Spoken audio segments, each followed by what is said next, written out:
Tea with Monique is brought to you by Mila Eve Essentials. Visit MilaEveEssentials.com for 100% pure, therapeutic essential oils and other products. Nature knows best, and so does Mila Eve.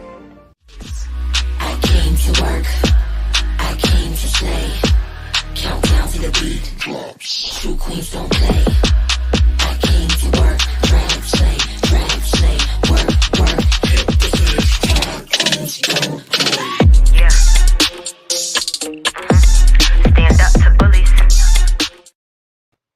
What is going on? What you about to do? Hello, gorgeous. What's going on, Jay? What is up, Boss Squad? Mary in the building, always on time and ready to go. I am so excited. I'm feeling refreshed. Jay, what's going on with you? Listen, this whole me working on the phone is not the move. Oh. This is a lot going on. My arm hurts. I'm trying to make sure I stay in the lighting. It's a lot. Wait, But, you don't have a holder for the phone? well, I never needed to use it. Like today of all days, I forgot my charger, but I should have it soon. Okay. But other than that, I'm good. How are you? All right, well, we're going to get that arm nice and strong while we wait for your laptop to charge. So, no, I'm doing really good. I'm really excited about tonight's episode simply because we're going into another new year. And normally, we'll wait until after the new year to talk about the new year and our goals. But I kind of wanted to change the tone a little bit and get people prepared to go into this new year so that they're making resolutions that they can stick to. So, people, I mean, come on, every year, my New Year's resolution is this, that, and the other. And then by the time you get to like February or March, you done forgot all of those resolutions. You're not doing anything that you said you were going to do. And actually you're going 10,000 steps backward. So I'm hoping that tonight's conversation will help people to kind of make attainable goals, do things that they can actually stick to. And, just like let 2022 be better and more different than every other year that you came into and approached. So, I'm really excited. So we have some amazing guests tonight on our panel. We're going to welcome back Chris Medina, who has been here so many times. What's up, Chris? Hey, babe. How's it going? It's going so good. It's going so good. And I'm really excited about our next special guest, who is actually my intuitive healer, Terrie Christine. Hey! Hello. Let me tell you, the energy right here on this panel, people are going to be touched tonight in another. I'm just going to speak it right now. People are going to walk away from this conversation better than they came, more enlightened than they showed up, and they're going to be more full of a person. They're going to be whole people walking away from this conversation. So I'm going to just put that energy out there right now. But Chris, you've graced us so many times with your presence on this channel, but for the people who are just tuning in and they're new to Tea with Monique, they've never watched before, or they maybe have not seen your episodes, can you give everybody a little background information about you? Yeah, I am Chris Medina, psychic medium, born and raised this way. I'm all about the present. We'll talk about past lives and all that stuff. We'll talk about your future, but right now we got to know who we are at this time and space. I tell you what you need to hear, not what you want to hear. That's my refresher. Yes. I love it. Awesome. Now, Terrie, your first time on Tea with Monique. I'm so excited to have you here. Terrie has been, I actually went to her. I thought I was going to do Reiki for the first time. And then she said, well, I can do an intuitive healing. And I was like, okay, let's do it. And when I tell you, she was like reading me to the point where she helped me to discover like past injuries that I either forgot about or like, I mean, it was just that intense. She's like, oh, your shoulder is this, that, and the other. I'm like, that's so weird because I do have a poor range of motion on that side. And she said, it feels like you might have dislocated it like a really long time ago. I talked to my parents and they're like, yeah, that's bound to be true because we could have been just picking you up and pulled your arm out your socket. Didn't even realize I was so skinny. So yes, Terrie, tell everybody, introduce yourselves. And thank you again for gracing us with your presence today too. Oh, I am so honored and grateful to be here with all of you, every single one. My name is Terrie Christine. I'm an internationally known, actually, intuitive energy healer and psychic medium. Oh my gosh, I know what you go through, Chris, every day. And there is no time and space with energy. And, Monique, we live close to each other. So I do some work out of a wellness center, and she came to find me, and I just scan bodies really quick. I see what's going on. I can see environmental blocks. I can see energetic blocks, the things that are keeping you from ... And then I help shift it from your subconscious and your physical body. So I remember your range of motion. And then once we were done, you were like, "Oh, I got this now." Yes, incredible. After that, Yeah. I was like, "Oh, I'm bringing the whole family." Yeah. She's actually even worked on my children. We did a salt cave situation, and she went around to my kids, and it's so crazy because Chase is he's very stubborn, he's very tough, and she literally opened his heart that day, and he has been nothing but full of love ever since. I mean, the I love you mommies, the kisses, the hugs. I mean, I've never seen him like that before, and she was able to just like help him see maybe some nurturing or some emotions that he probably forgot about when he was in my stomach. Right, But with little children, what happens is they start taking on. I right before we got on, we were talking about when we were before the age of 7. Chris was mentioning it, and I work in that subconscious space. And with children, they'll start taking on limiting beliefs, quote unquote, with their environment, their caregivers, mom and dad. And so I love to work with small children because I actually take them back before that time, even back to the uterus where they were baking in the oven, so that they can let go of some of the things that they were pulling in. And when he sat on my lap, I just remember I was holding him, shifting his energy. I could feel him getting lighter and lighter. And then I could just feel him loving me with all his energy. And then he just got up and ran and was running. And then I knew that he was free from some of the things he was holding on. Yes. And I don't really care about the story. All I care about is helping people let it go. Yes. That's what it's all about. I'm sorry, Chris. I said, that's what it's all about, letting go. Yep. Yes. Yeah. Mm-hmm. Yes. I was truly amazed. And he has been just a love bug ever since. And every time I see Terrie, I tell her, I'm like, he is so lovey-dovey. I was like not concerned like that, but my other 2 kids are very affectionate like me. So I was just like, oh, okay, he must just be like his dad. But he is so I mean, he loves cuddling now. He loves, and I've never seen that in him up until that point, like since he was a baby. So that was pretty cool. And he's only 3. So but I'm really excited about our topic tonight. We're talking life resolutions, and there's a few things I want to tackle here. I want to talk about just helping people to kind of map out their year. How do we go about really figuring out what are my goals, setting my intentions, and then actually achieving those things without getting distracted with whatever else is going on in life. And most importantly, being realistic with it. Yes. Being realistic. And this is not limiting yourself, though. When we say being realistic, this just makes it more attainable for you. When before you start setting these goals, I always tell people, get to know yourself first before you start putting things in front of yourself. Yes. Exactly. So what advice or suggestions would you all give to people who are trying to really find themselves? I've spoken about this several times because I feel like every time something traumatic happens in your life, that's kind of when you go on this like soul searching mission. Usually, sometimes people just ignore it. But for me, I've been on this whole like spiritual journey. I feel like I know and I am more aware of myself than I ever have before in my entire life. And what I love to do now is journal. I love to read and I love to journal. I try to block out the noise of the news, the TV, even conversations that don't benefit my mental well-being. I'm not trying to sit around gossiping and chatting. I don't even hardly talk on my phone anymore. But I just want to stay focused in the space that I am and make sure that I'm elevating, Yeah. So what kind of tips would you give to people who maybe have not reached that point, but they want to get there? They want to get to that point where they start rediscovering who they are.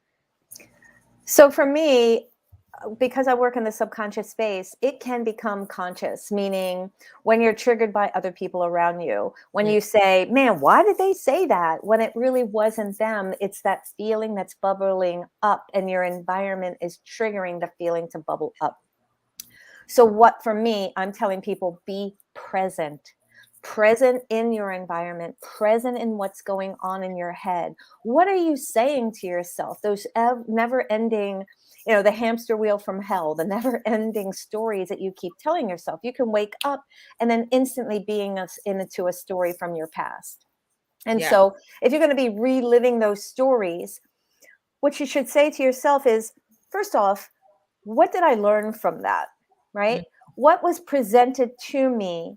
So if it was heartache and pain, it doesn't necessarily mean that you have to, I have to hold on to that so it doesn't happen again. No, because the body will respond to all of that when you're holding on to things, right? Yes. And so, yes. And so what did I learn from that? There's many different things that a person can learn when they're triggered. Did I set my boundaries? And I always say, ask a few questions. When was the last time I felt that feeling? How old was I? Who was I with? If you say those three sentences to yourself, it usually will take you back to childhood, because we are the end result of the experiences when we were growing up. And so the patterns that we see, we take on from our caregivers. So it could be a mom or dad or grandparents or whoever your caregiver was, mom or dad like figures. Okay. Right. And then we own that and becomes the subconscious. And here we are as an adult, and experiences around us will trigger that. Right. And so if you are fully present, meaning it takes a minute, but then when you master it, it is a lifestyle. And when you're living that lifestyle, you are always present. You hear your children a mile away. You smell a trash truck a mile away. You hear the birds and the phone ringing at the same time.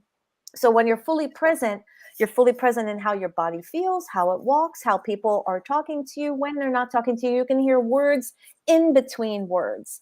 But to be fully present will allow you to know how to respond, how to take your resolutions, your goals forward, and to get them to the end of the year so you can, set new ones for the following year. Yes. And you're also gonna want that. Does that make sense? You're gonna have to realize that this isn't gonna be something that's going to be 2 weeks, a day. If you're going in with that mindset, you've already failed. You're gonna have to realize that it's gonna require an incredible amount of strength and, most important, patience to achieve and attain those goals. It doesn't happen overnight. And people need to be realistic and practical with that as well before going into things. Understand what are we doing? Where are we going? Where are we headed? Absolutely. Yeah, I feel like one of the things that was probably I guess the bump in the road for me was getting to the point of accountability first. Not blaming everybody else for whatever my reaction was, but owning up to what my reaction was, and then going on this journey. And that's why I love using the word journey, because it's never ending.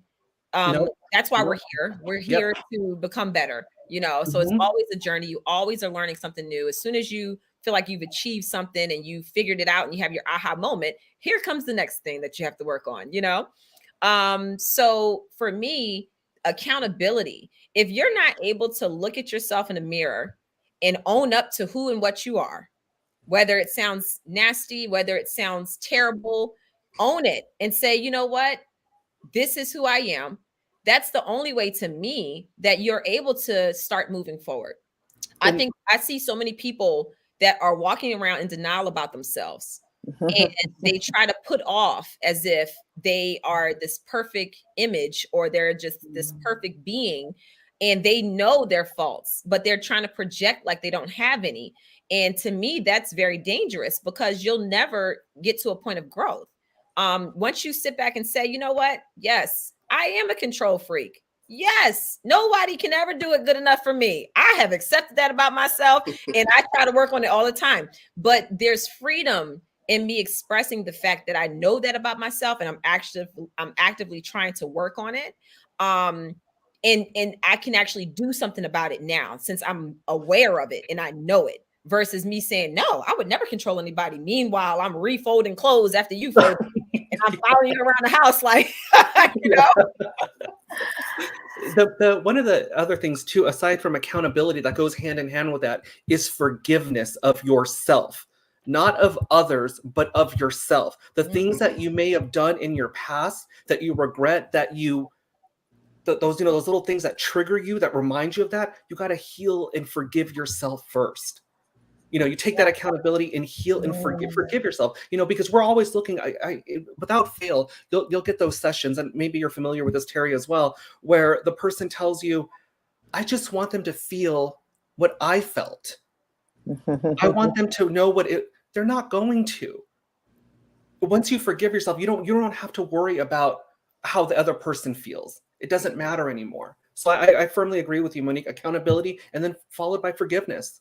Yes, forgiveness is huge. That's beautiful. Yoga Girl wants to know, Terrie, what was the event that led you to the path that you're on? I love that question. So I was at the end of a 14-year relationship, and I gave and I gave and I gave. And at the end, there was nothing left of me, to the point where I really didn't want to live.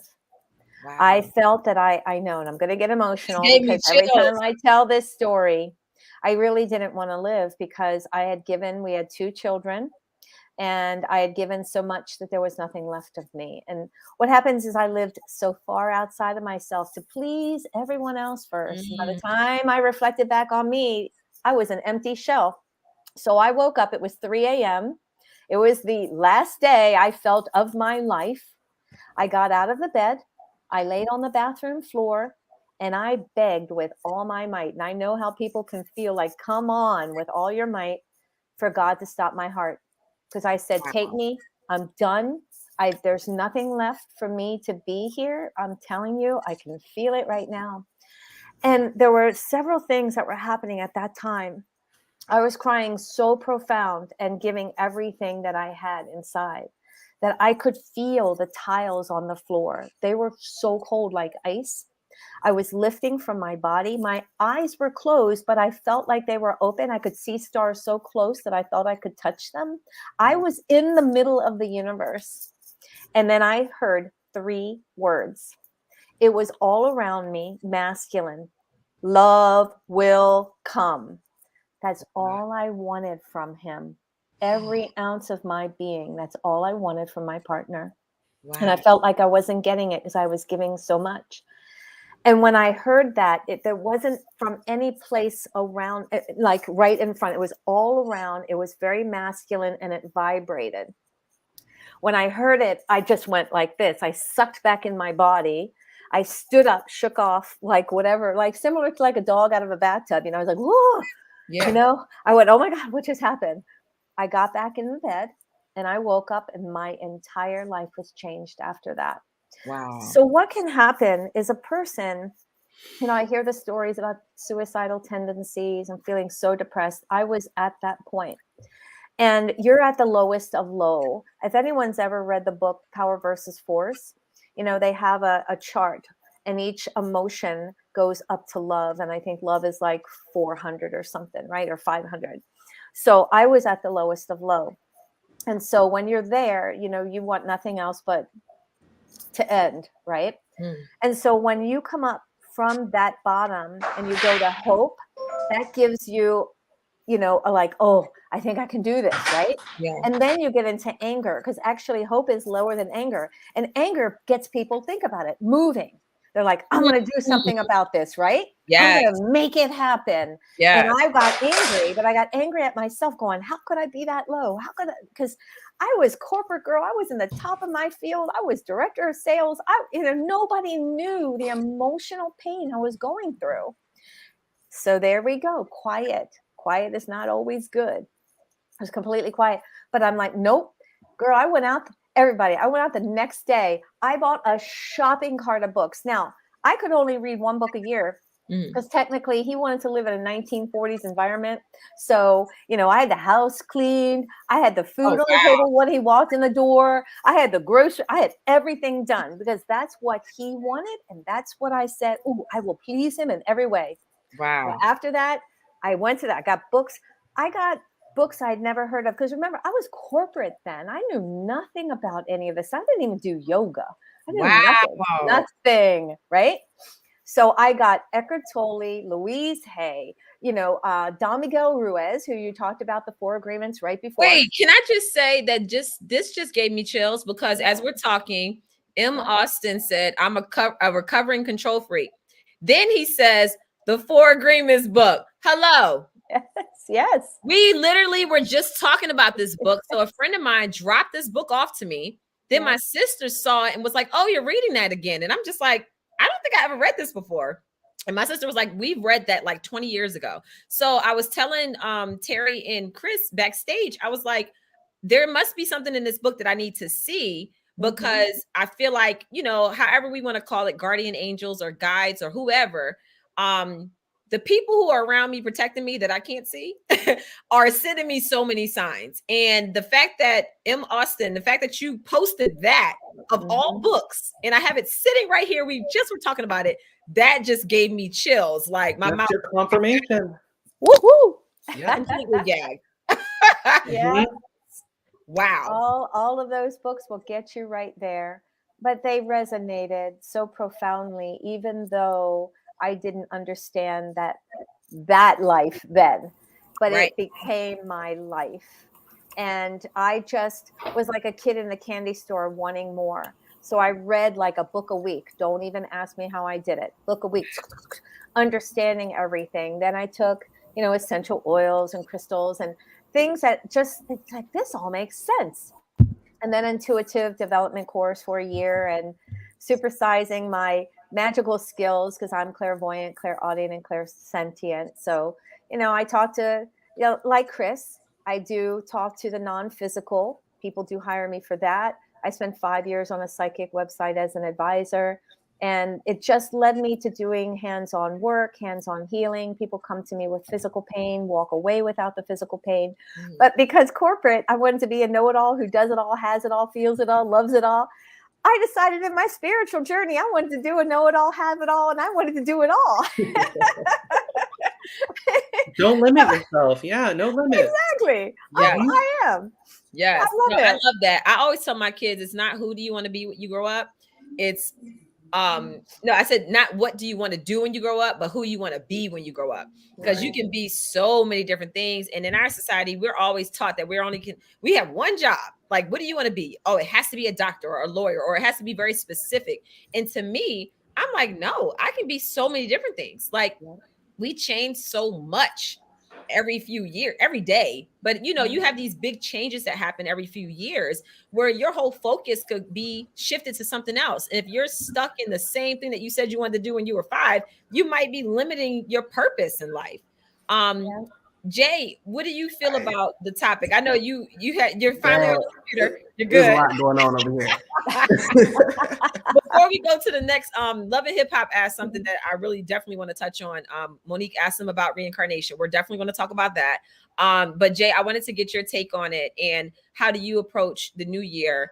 And even with you were just discussing that you were feeling a bunch of different ways over the past few weeks. And how do you feel that might be impacting as you enter into the new year? I think that it's kind of helping me be more in tune with myself. I think I'll be very transparent. Like how last week I was telling you, I was just very on edge, like the slightest thing I could pop off. And then this week, the slightest thing would make me like break down and cry. Like for instance, literally while I was holding my phone, I was so irritated that like I'm not prepared and I got sad. So it's just like any little thing right now is just really, I feel it 10 times more. And I don't think of it as a bad thing. I think of it as it's preparing me to next year really be like, I know what I want. I know how I feel. You can't tell me how I feel. You can't tell me how I'm supposed to feel. Like I feel very whole going into the new year. And I can only imagine like if I'm feeling these emotions now, I know it's going to be like 10 times stronger next year. Like I'm going to be so like I'm going to know myself 100%. Some people say that I know myself better than you. People say I know you better than you know yourself. And I feel like going into the new year, that's not going to be true for me. Nobody can tell me about myself besides myself. So I feel like now is starting the transition. And it's so weird because it's very intense. Let me tell you Very how that intense. works. For people like you and I, Jay, that we don't like to be rushed into things. Look at the way your guides are setting this up. They're kind of giving you this advance notice. One week it was pure irritation where you wanted to, like you said, pop off. The next week is pure emotion. You're going through those range of emotions, but at least you know what, you got to give yourself a pat on the back and credit that you're acknowledging what you're going through. And this isn't something that you're blaming on. What the universe hates me or what's wrong, whatever. You're acknowledging all this. So give yourself a pat on the back, babe. Yes. And just realize that the scales always tip left or right before they become balanced. So that's just kind of like, Amen. Amen. Yeah. Yeah. I'm a Libra. So, I love the scales. Libra. Oh my goodness. Early things about balance, finding that balance, getting there. People always say, I want to be balanced, but they don't realize that in order to get to that point, you're going to be a little far left. You're going to be a little far right. And then you'll find that happy medium and you'll sit there for a second and then you'll get tilted again, But I do want to talk about what Love and Hip Hop was asking about. She said, ask them about reincarnation. It's so crazy because we've been talking a lot about this lately. I've been reading different books. Right now I'm reading The Journey of Souls by Dr. Michael Newton, and it's really good. Some of the things that I was sharing with the panel, that as I was reading the book, I kept having moments of deja vu. I've never read the book before, so it was interesting. And then certain things that I was reading, I felt like I've either experienced or I've felt that way before. And it's even more crazy because when you watch certain movies, they'll always talk about certain things that happen in the afterlife, or and it's very similar to what people feel when they have passed away and came back, or different things like that. So with reincarnation, I'll let the experts talk about that. We were just talking about that. I was telling you that me and my best friend Jay, we go on walks. We're roommates too. We went on a walk the other day and we were talking about reincarnation. I was talking about, I've been having dreams again about, and I don't know if I mentioned this to you on the show before, about my past life, as far as like, and I know this sounds cliche, but to say that I was a woman. I remember who I was. I remember that I don't know if I shared this with you guys either, but that I was pregnant before I passed away. And those dreams and that feeling started coming back, even through sessions. I kind of was getting that mirror reflection back from the client back onto me, as far as like, get prepared for what's to come. And part of my journey in this lifetime too was to bring what I didn't have into this world the last time. So I firmly believe that if you want to dip into the past life, that I died before giving birth. So it was an absolute must that I did that in this lifetime. And look at you, who would have thought, me being a gay man, that's really great explanation, Chris. For reincarnation, our soul is our flame, not the physical body. And so when we decide that now's the time that we're going to transition, meaning the soul leaving the body, it'll go through a process, and that could take a while. So I'm not going to go into too much on that. It'll go through a process, might be fast, might be short.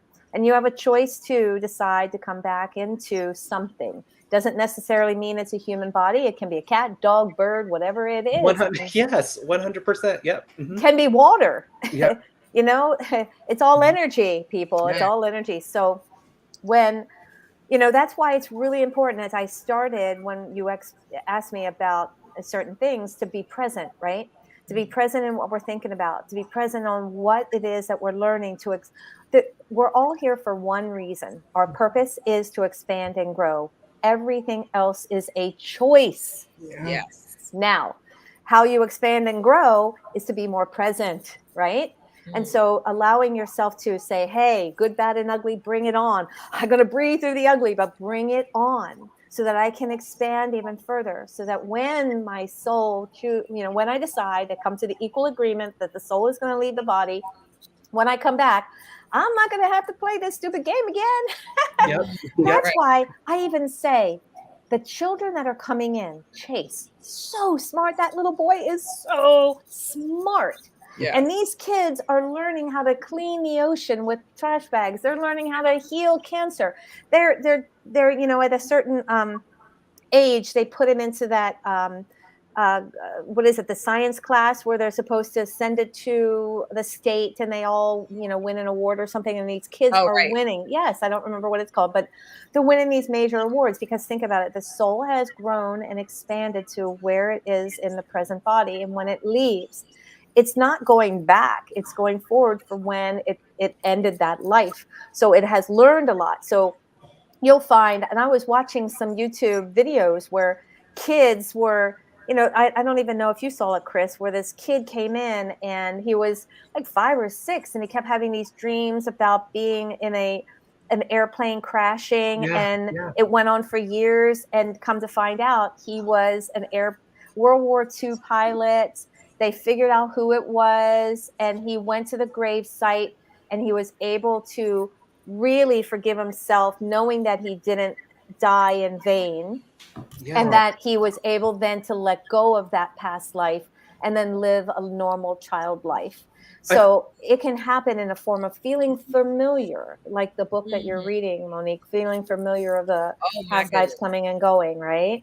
That book is incredible. So for anybody that just logged on, I'm reading a book called Journey of Souls by Dr. Michael Newton. It's funny because a lot of what he's writing in the book, he's basically giving a summary of 10 years of dealing with clients who were having very similar experiences. And before I started reading this book, I've been doing a lot of reading about African spirituality. And because my whole spiritual journey, the reason it started is because I said, you know what? I really want to know what were my ancestors' original beliefs. And it sent me on this. And whenever I asked the question, I really felt like God was responding to me and would send me different random words. Like one day I woke up from a dream. In my dream, it kept saying the word Kemet. I never heard of Kemet before. So I was like, I woke up and I Googled it, and it said it was the original name of Egypt. It means the black land or land of the blacks or whatever. And I couldn't believe it. I was just like, that wasn't random. Like for me to just think that in a dream, wake up and Google it, never heard of it before. And I've always been obsessed with Egypt and just learning about the culture there. So that started my journey. And as I started reading more and more about just African spirituality, their belief system is a culmination of every religion that you can possibly think of, put it all in a bowl, mix it up. That's pretty much what it is, And when I started reading more about the purpose of us being here and what they believed their purpose was, it was to become a better soul. So we're using these bodies as vessels so that we can carry out different things, experience different challenges, for different missions. Yes. And we set our intention and we say, this is what I want to do to become better. Sometimes we succeed. Sometimes we don't. But the whole purpose is for us to become better souls. So that was just like, it was just something to me when I was a kid, for whatever reason. And I used to think that I was weird because of it. I had a fascination with death, to the point where I've been to so many funerals. I have a huge family. Like, I mean, I actually, my great grandfather passed away when I was in 8th grade. I knew who my great grandmother was. She passed away when I was 7. So I have relationships with my greats, So when they would pass on, there was a certain sense of like, I wouldn't say jealousy, but just like they're experiencing something that I've never experienced. And I wonder what that feels like. Like they now know the inevitable that we're already going to, everybody knows it's inevitable. You're going to die at some point. And I'm like, wow, they know what that feels like. They are on the other side. And that's something that I don't know, so I was always just kind of like curious about death, very like always just wanting to know like what happens after you die. And sometimes my thoughts would take me places and just thinking, and then I would get a little afraid and I'd be like, all right, let me not think of that anymore. But me being so young, being afraid of certain things that really weren't, meant to be fearful of. But yeah, so it's really incredible how our bodies are. The fact that we know that energy doesn't die, it just goes somewhere else. So there has to be something to it, Yeah. Yeah, I don't know what your belief system is, Terrie, or how you do your sessions there, but it's been taught to me by these spirits that come to me that there's 3 different choices. They're the ones that you ascend, whatever your belief system is. If you're going to go to heaven or become a light in the universe, that's where you stay. There is no coming back. The second one would be like reincarnation. You have to come back to fulfill that, your destiny or what you need to learn and absorb. Or the ones that just refuse to leave, the ones that are more earthbound. What do you think about that? Well, so, I truly believe that we are here totally to expand and grow, and whatever that looks like for everyone, right? Mm-hmm. And then we'll leave the body and decide if we want to come back, and whatever it is, we're coming back. I know people have different ideas of what it is, whatever religion that they were, guided within their family unit to do and receive, and what makes sense, right? Because when I went to I was raised Lutheran, went to church when I was little, but it never made sense to me. I'd Right. sit there and I'm like, you got to make sense to me. And when I realized that, it just didn't quite match. And then, went on my merry way and then had that spiritual epiphany. And then having to go through major pain to catapult me to the happiness from within, right? That's when I realized that it is all about within, loving yourself within, and shifting and changing within, and going back in your mind and thinking, what did I learn? Not hanging on or harboring on to pain and suffering, but knowing that, what did I deal with? What was it that I couldn't see that I can see now? And then moving forward from there, and living in purpose of being happy. Monique, you said, what do you want to be when you grow up? And the most interesting thing, the first thing I heard was, I want to just be happy. And being happy is your life purpose, technically, right? I mean, we're all happy. Everything comes to us. The jobs that we want, the people that we want to be around when we're happy. And Yes. and Yes. and that's it. So when you ever ask your kids, what do you want to do when you grow? What do you want to be? I want to be happy. But I love it. I yeah, love it. I feel like with people, what I would hope for people going into this new year is to learn. Whether you're school aged or beyond, keep learning. I think that when we get to a certain point, especially once we leave school, we just think that we don't have to learn anymore. And to me, I've learned more after school than I've learned in my entire life. Me being on my own, being a grown woman, most of what we learn is what was told to us. Think about it. When we're growing up as children, our belief systems, whatever it is, most of it was because we were told to believe a certain thing. We were told what it was. And we just said, okay, well, since that was what they told me, then that's what I'll go with. I don't live like that anymore. Um, I live and believe that I'm going to learn, and I'm going to do that through experience. And I believe what I experience. I believe what I've tried out. I believe what I see with my own eyes. I'm not going to just go off of what other people say, and then I'm going to look for those gems and those confirmations along the way, which has been great through reading. I mean, a lot of us have stopped reading. I'd stopped reading for a while. And now that I'm reading again, I've remembered how much I love to read. And it's like, I can't put the books down. It's like the kids are like, mommy, I'm reading, leave me alone. I love it.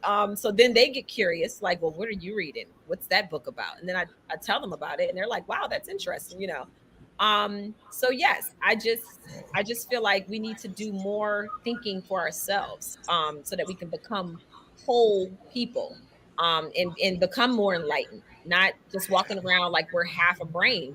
We do things physically, but then we're only thinking what's told to us to think, like we're not robots. So I feel like we can push forward. Yeah, I will say the older I've gotten, and I feel like just doing the show since we've started having Chris on and other different guests, my mind has opened up so much. And at first, a lot of the information we receive, it can be overwhelming. So I kind of had to like take things in and just kind of let it marinate and then do my research, not right away, but if a certain thought pops into my brain and I'm like, hey, I know I've heard this before, then I'll look deeper into it. I wanted to mention on Monday, normally, bless you. I was trying to put it on mute. I am so sorry. Normally, when I want to kind of relax and just kind of clear my mind, I like stay inside, surf the web, watch TV, do things like that. But on Monday, something like kind of triggered in my head, and I was like, I'm going to go to a park. I'm going to go to a park by myself. I brought a book, and for 2 hours, it was literally just me, people watching, looking at the ducks, walking in the sun. And that same night is when I just started being so emotional and crying. And I don't know if it was because I just felt so connected to the world, like the sun and just the animals and everything. I feel like I just kind of opened up myself to nature, not to like other people or what people need me to do, but just kind of the world, just opened myself up. And it's like, and it was positive. There was no sadness there. And I wonder if that played a role into me feeling just so like relieved to the point where I just let out my emotions later that night because I just felt so connected. And I didn't think about that until I was listening to the conversation we were having. And I feel like that actually played a part into me feeling so in tune with myself. Mm-hmm. Yeah, it's really weird. I love it. Oh, go ahead. I'm sorry. Yeah, Jay, can I give you a little magic? Can I like tell you a little something going on? Of course. So there are 5 ways to create limiting beliefs. Mom and dad or mom and dad like figures, God, someone else, and something else. And so I'm picking up a strong mom block. And a block is just a limiting belief that's usually created before the age of 7 between a caregiver, such as your mom or your dad. And then there's others. But I'm picking up a really strong mom block. When you first started, I was picking it up so strong. And I'm getting emotional over it. Mm-hmm. I can feel it in my stomach. It's at the top of my stomach. And I can feel it welling up. And so I'm not going to go too further because I don't want to take over. It's not for me to do that. But I just wanted to tell you that. So I want you to meditate on that tonight before you go to bed. What at the end of the year, or the connection of being able to see what you can't see, quote unquote, because I'm hearing that is triggering your mom stuff. I know I'm on it, Jay. I can feel it. So when you reflect back on that, then forgive yourself. There you go, Chris, for taking it on, because it's not yours, but it's just the emotion of it. Forgiving yourself and your mom and God, because we seem to forget, how can I forgive God? Well, what happens is that when we're children, we have to blame. And Monique, especially with women, we're like, why are you acting like a child, boyfriend or husband? Because they're like blaming, right? Because that's a child. In order for a child to move forward, they have to blame something so they can go back to play. So I want you to not blame yourself. Exactly. Not blame yourself. So then, and that's a form of blaming God as well. Right? Why did you let me? Why is this happening? Why is she doing that? Why? Right? Forgiving God, forgiving yourself. So yourself first, mom, and then God. Just putting them all in the bubble. I honor it. I love it. Letting it go and taking the label. So that's the biggest thing, is that we are all told that these labels, mom and dad, have to do certain things, act way certain way, and then we pull in all of this junk, like being under a pile of leaves, right? Got to shake those leaves off, and then letting it go. So release and remove the label of mom. See this woman as a woman that had her own stuff coming into the world, her own mom and dad issues. She didn't address them. It came out a different way. Now it's piled onto you as a leaf. And then just let that leaf go and see her as a different person. So because you removed her label, and forgive deeply, and wake up a new man tomorrow. Okay. I love it. That's amazing. Listen, we had a question that popped up that I thought was great to answer. Caramel Cutie said, do you guys think that reincarnation is in alignment with Christian spirituality? Now, before we answer that question, I do want to say that Me Leave Essentials is turning 1 on January 1st. Happy birthday to you. Yeah. Yes. So January 1st through the 8th, we are going to be having a 20% off store-wide sale. No minimums, no limits, 20% off straight off the top, off of your purchases from January 1st through January 8th. So make sure y'all get y'all's carts ready. I'm really excited. No promo code required. January 1st through the 8th. Just go on the site. You'll get 20% off as soon as you check out. So I did want to drop that nugget because I was like, wait, I forgot to tell everybody about the sale. And this conversation has been so great. So yeah, so I'll put that little ticker at the bottom while we answer this question. So I will just say, me personally, I'm going to be absolutely real with y'all. So I told y'all a portion of what started me on my little spiritual journey. Me having a dream and hearing the word Kemet and then just getting curious about that. But what led up to that was I was reading something about just like, slavery times and things like that. And one of the things that stuck out to me was where it said that the slaves were forced to convert to Christian.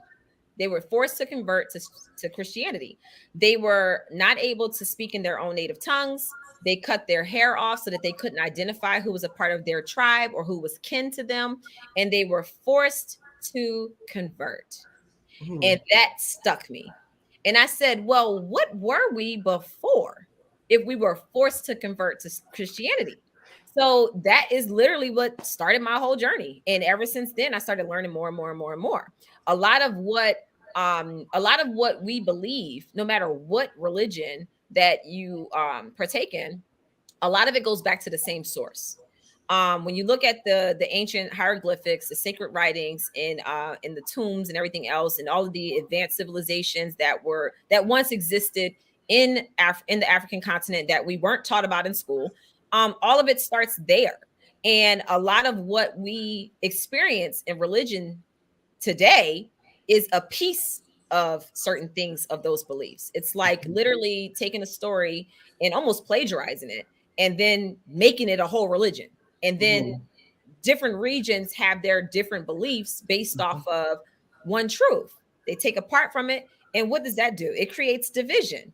If we all believed in didn't have all these different, when you think about really like overly religious people, they can be some of the meanest people. It's like they're judging you right from the start.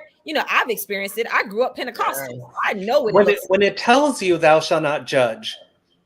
It's like you do the exact opposite, So when it comes to reincarnation, when it comes to Christianity, when it comes to whatever, I feel like that is a question that you have to go on your own journey and you have to answer that for yourself. I can't sit here and just tell you what the answer is. I can only tell you based off of I can only experience what I experience, and I draw my conclusions from that.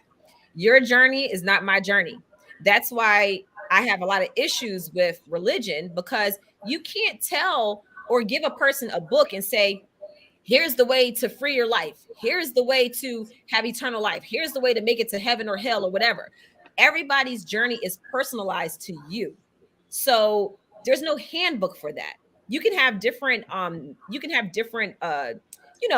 tips and advice that are like the base general sense. But Jay is not going to learn what his life's purpose is by doing what I'm doing. Exactly. I'm not going to learn what my life's purpose is by doing what Chris or Terrie's doing. Everybody's journey is different.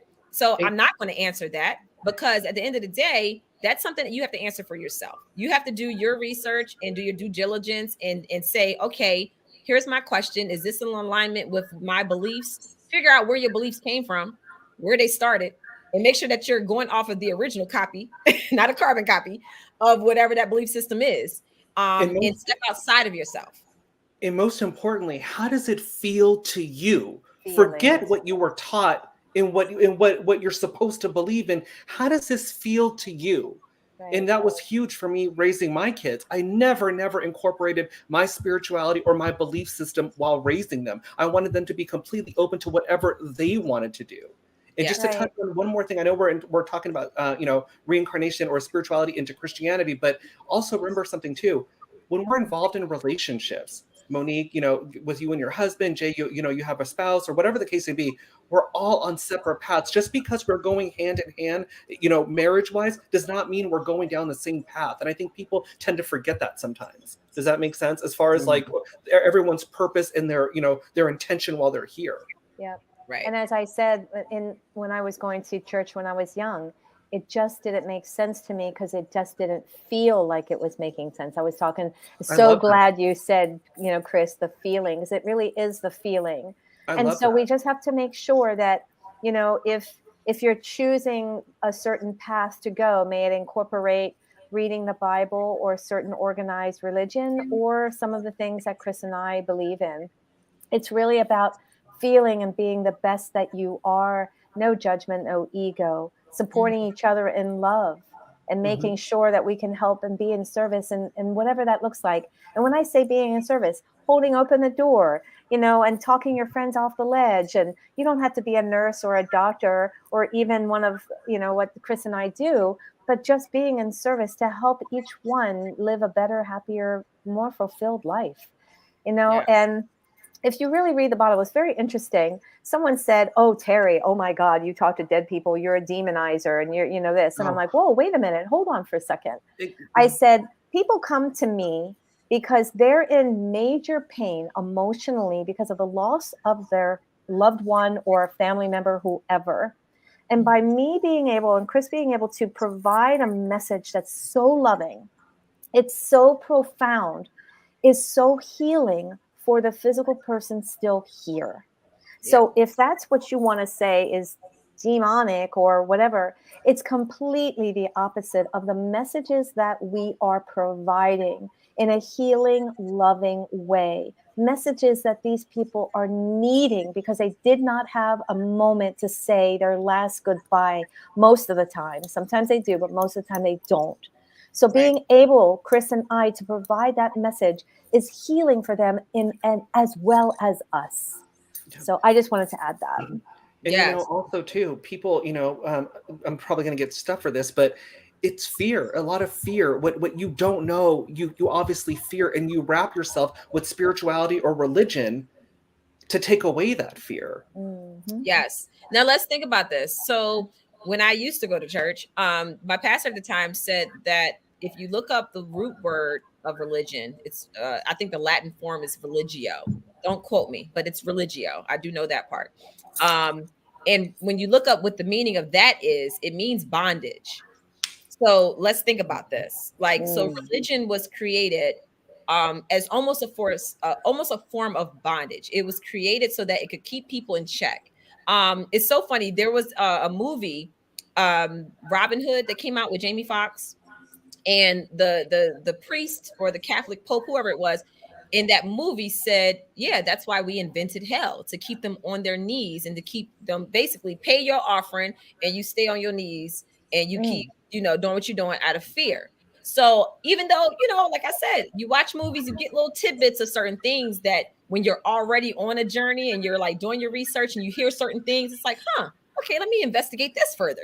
That's just how it is. So at the end of the day, this is how I look at it. And me and my husband actually had this conversation. When we were brought here, our ancestors as slaves, they were forced to convert to Christianity. Now, why would a group of people who hate you so much, who tear you down, beat you down just because of your skin color, then give you the keys to go to heaven? Here, take this book. We want you to go to heaven. I don't get it. That doesn't make any sense to me. And at the end of the day, I just want to focus on what makes sense, But at the end of the day, I do think when it comes to certain religion, certain things were probably left out or kept from us so that we would not fully be free. So it's almost like living in, living in, a box, right? And then the person saying, well, when you're inside the box, you don't get rained on. You don't feel the wind. The sun won't burn your skin.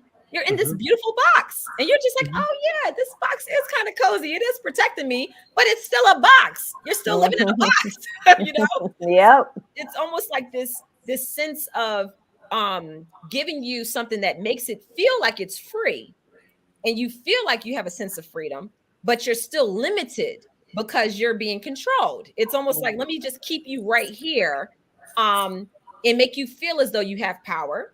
It's a conscience. Yeah, it's a conscience that's not your own.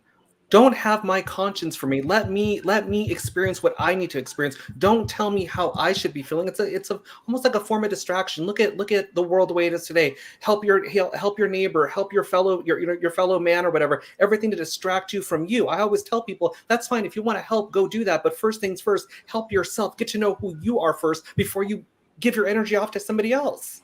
Yes. Mm-hmm. Yes. On. In Espar, Christianity history is based in Africa long before slavery. Exactly. It wasn't called Christianity, but you also have to question what things were changed, what revisions were made as you went from Africa to here. So that's what I was pondering on. So as far as the basis and the values and all those other things, like I know the story of Osiris, of Heru, of Isis, or a Set, and I know all of that stuff. And it's very similar to the same figures that you'll see in the Bible. So yes, there are very similar lines. But what I'm saying is I want to go to the root of what started it and what began and how it jumped off, not somebody else's revised version of the same story. A watered down version. Yeah. Right. Mm-hmm. So even like Adam and Eve, well, the original Adam and Eve, that's a Sumerian story. That's Enki and Ninti. So are you going to look up Adam and Eve, or are you going to look up Enki and Ninti, which predated the Bible 2,300 years? So it's like, that's what I'm trying to go deeper. I'm trying to go to, where did it actually come from? Where did the tale and the story actually originate versus somebody else's updated version, you know? Yeah. So yes. So yeah, no, y'all are pouring in with the comments right now. This whole thing is this can take us all night. Just this conversation alone. There's so many different avenues, from reincarnation to, you know, your beliefs in reincarnation, your spirituality about that. I mean, we can be here all night. Yes. All right. Somebody said, okay, Zoe said, does she not answer questions in the comment section? I'm not sure what question you asked, but the comments are moving a little fast. So I apologize. If you can just post your question again, then we can answer it. Question 1, 2. What? Recently, okay. I have no friends, companions outside of family. Just recently, past love interest decided to stop talking to me Christmas Day, and I can feel the people leaving. Not sure if it's a lesson for me, as I've always been a loner, or I need to do some soul searching. I'm a bit bummed about loneliness and not having anyone as I'm getting over and value connections. It's so crazy because I feel like, personally, I can only speak from my experience. Whenever I'm alone, that's when I have my biggest revelations. That's when I have my biggest moments of like, wow, it's just me and God connecting. And sometimes God does kind of put you in a place where you're by yourself so that you can fully listen and focus on him. So I don't know. What do y'all think? Can we touch on that just real quick? Mm-hmm. Yeah. Baby, Monique, I got to give it to you again. And it sounds like I'm kissing your butt each and every time, but you say these little gems and these little key things that remind me of who you are here. At least you're acknowledging what's going on when it's time. Remember, we talked about a second ago, you're reading books and kind of wanting to be absorbed in yourself. A lot of people would question that and wonder, well, what's wrong with me? Just like the person that posted the question here. It's a time to go within. It's a time to, I always say the pyramid, there's no windows there. Go within and don't come out till you're done baking. But people don't like to be alone. They fear that if I don't have people around, I'm going to lose my identity or lose sight of things here. No, do what it's telling you to do. Focus on you right now. It's not so bad. Yep. Yes. When you do have people around, what happens is that it's the chatter. So you got the chatter that's on the outside, and then that becomes on the inside, right? And so when you are alone, there's no chatter. But most people will fill it with noise, like music or whatever it is that they're doing. Like, I will not drive. My car is silent. I do not have a radio. I do not have a TV. I want to be connected to all that is at all times. Yeah. And so if there's external chatter, then it's sort of like, it's very hard if somebody's in the car and they're driving and their radio's on. I have to ask them to turn it off because I feel like it's too much chatter and I can't be present for them. Yeah. And there's also people, I don't know if you've experienced this with certain clients, Terrie, but there's people that are really sensitive to those frequencies or those the radio waves that where they don't realize it sometimes. They're like wondering, why is this bugging me? Why do I feel so irritated? You're just sensitive to those frequencies in the radio. Stay away from it. Like the microwave. I know it sounds crazy, but I can't be anywhere near it. Really? No, you're right. Yeah. It's so crazy. I just did a live last week with Matt of Cultivate Elevate. He was actually on our episode last week on our last episode on Tea with Monique as well. But he was bringing up a lot of great points about like even like when you go back 100 years and they started doing the railroad systems and they started putting these different telephone poles up, how it was affecting people. And they were beginning to get sick and not realizing that it's changing your environment, your energy, your atmosphere, and it could make you sick. It's energy. You know, so that I definitely feel like that has a lot to do with it. And could possibly, you know, it makes a lot of sense. So actually I want to add just one more thing to that, Monique, just one more, because when a person begins a spiritual journey, that they're raising their vibration. This is for you, Jay, everybody here and listening, is that things will start to change physically. Your smell will be more sensitive. Your feelings will be more sensitive. Smell is the number one thing when I teach intuitive development. We're clearing all, I talked about the leaves on top of you. When you start clearing it all of a sudden you can smell a trash truck a mile away. You can smell things in your house that start to irritate you. You could smell gas that nobody else does because you are raising your vibration and your senses are being heightened, including microwaves and all these other things. So thanks for bringing that up, Chris. I want to touch on this just really quick, just to throw this in there. It's funny that you say this with the, you know, as your sentence heightening, you're going through your journey, your, you know, smell or whatever. I used to be a total onion freak. Like I had to have onions on everything. My burger, extra onions, everything extra onions. Over the last month, for whatever reason, I lost the taste of it. I don't like it anymore. It makes me sick to smell it. I'm like, it's crazy. All this stuff, and I called it purge season. It happened during purge season. Yeah. I was like, go figure. The one thing that I like, they're like, nope, you're done with this here. It's time to move on. Yeah, but it's for anything, not just, you know, I had the same experience with salmon.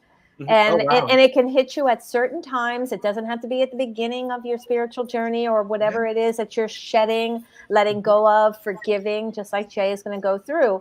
You're going to find that things will be different and it's not weird.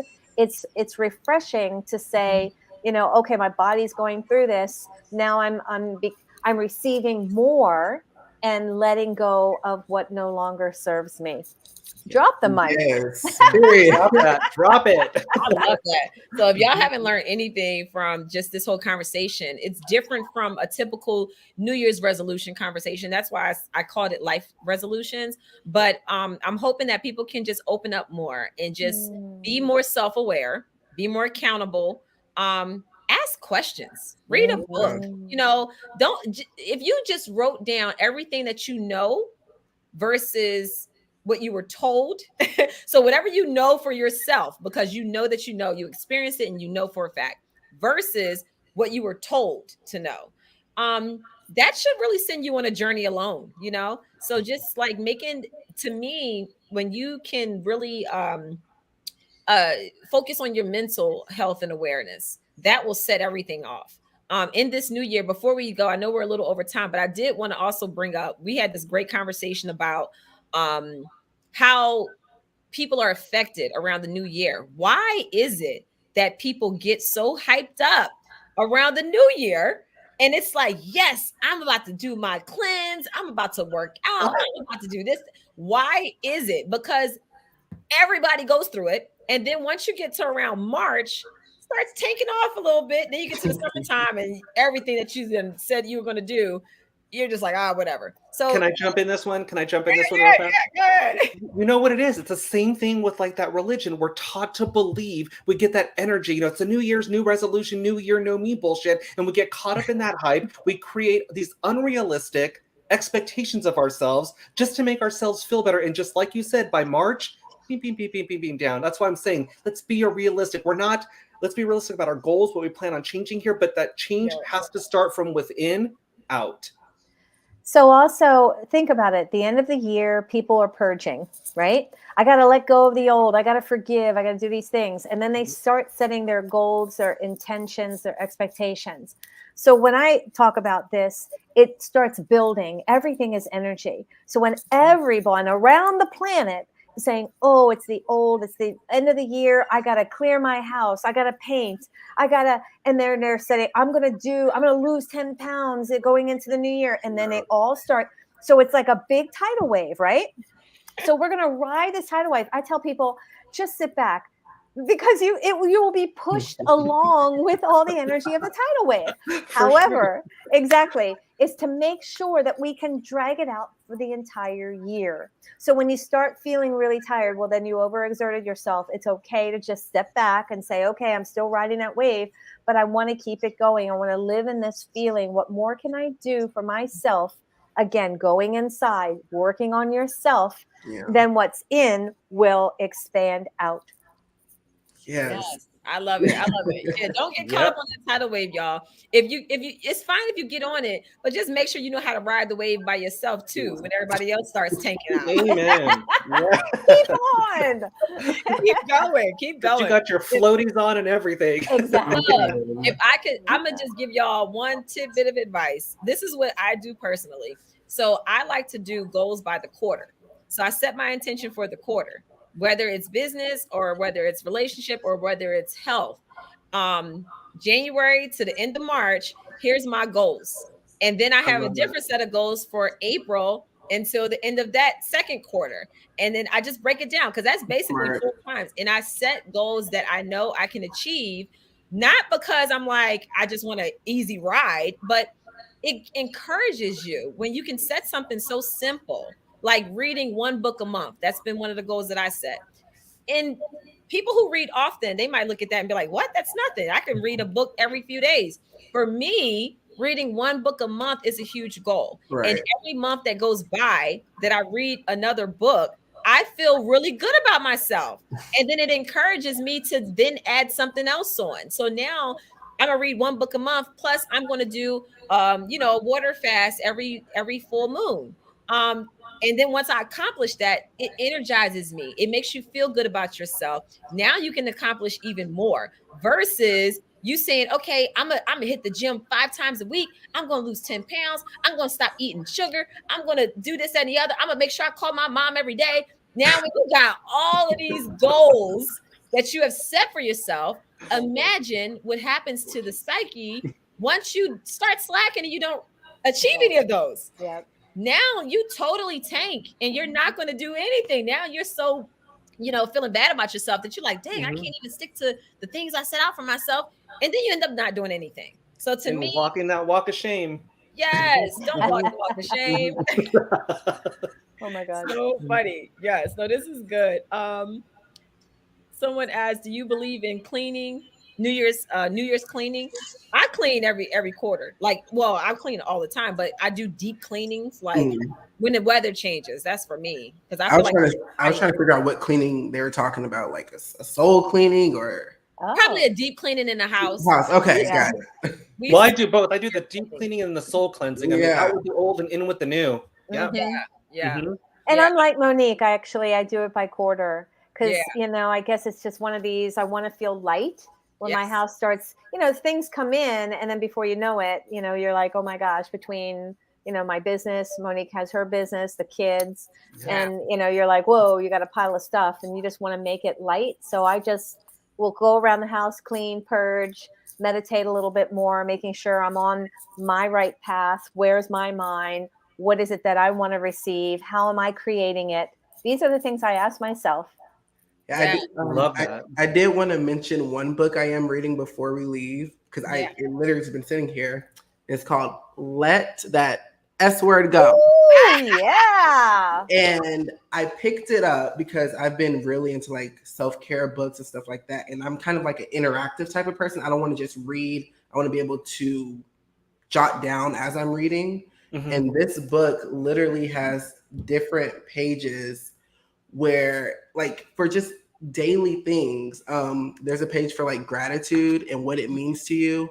And then it forces you to explain what it means to you. And then how can you show gratitude to others? And so it's like each page is so detailed. You're reading like a paragraph and then it's making you do the work. And I feel like that's helped me as well, because sometimes you can read things and it doesn't stick. But once you're actually reading and actively engaging in what you're reading, you feel 10 times better. So I just throw that out there. Yes, I love that. I love that. Well, listen, this has been an amazing panel. I mean, the discussion to me was, I mean, it went even deeper than what I anticipated. And I love that. I love that. I do want to also tell people, go ahead and follow Me Leave Essentials on Instagram. We're doing an ultimate giveaway. We are giving away, well, I'm giving away. I'm letting you build your own kit. So let's just say that's a big deal. Okay. Yeah, I'm letting you pick your diffuser. You can pick 4 essential oils. Each value has to be under $50 though. Y'all ain't about to have me go broke. All the expensive oils. I want the helichrysum, the Roman chamomile, the frankincense. Yeah. So each one has to be valued under 50, but you get to choose 4. You get to pick whatever bath salt you want, and you get to choose either carrier oil or massage oil. Okay. So I'm letting you build your own kit. So you have to follow Me Leave Essentials. When you see the post on January 1st, you have to tag 5 people, and also make sure you're subscribed to our email list, and you could be that winner. So good luck. Good luck. It's a really good give. I mean, y'all know I'm cheap, y'all. That is good. That is nice. I don't know if I want to do this. But y'all are worth it. It's been a year. I'm still in business. I'm excited. So great things. So yes, we won't see you for the new year because we're going to be, we only do shows on Wednesday. So make sure y'all have a very happy and prosperous New Year's. I love it. Right. Look, I'm trying to think big, Dina. I love when Monique says we when referring to Mila Eve when it's just her. I know. I do it all the time. I'm thinking large scale, beyond. No, each one of those bottles is a something. So all those we's, right? Yeah, exactly. There you go. Yes. So yes, no, definitely a beautiful way to close the year. Can you have, hold on, can you have Christopher, hold on, sorry. Can you have Chase, Christopher, and Milani on your feed using Mila Eve? Absolutely. Chase is he's my sniffer. Every time I'm making a recipe for a new aromatherapy blend, he is my one who comes and tells me if it smells good. If it's worthy of Chase, I can put it on the website. Ooh, I literally said to my sister that I want to start doing TikToks with Chase, testing out the scents and letting me know if he likes them, because he is funny. Cute. It's funny. Yeah, he's into it. He is. Thank you so much, Tony. Tony, you got to reach out and connect with Chris. He made a comment earlier that he hadn't connected with you for the reading from the months ago. Yeah, Tony, hit me up, get my information, and I'll respond right back to you. And there was another person that wanted to do astrology too. Get my information and hit me up. Let's go over it. Yes, definitely do that. Ty, we as in Monique and her ancestors. Absolutely. Me and all of the times I've been to Earth in this soul. There you go. Oh my gosh, yes. Thank y'all so much. Thank you, Chris, so much for coming on. Yes, thank you. It has been such a pleasure. Y'all enjoy. Have a happy new year, and we definitely need to do this again. I always feel like these conversations are just so helpful, and everybody who was here tonight was meant to be here to hear this conversation and to just start to like push you a little bit. Maybe you were already going on this journey, and this conversation tonight was your confirmation to keep going. And I hope that you all learned something, and we will see you when we're back for another live show. So, Happy New Year, everyone. Ta-ta for now. All right, Happy New Year. Play, drag, play, work, hit the stage. Then I'm gonna make you work.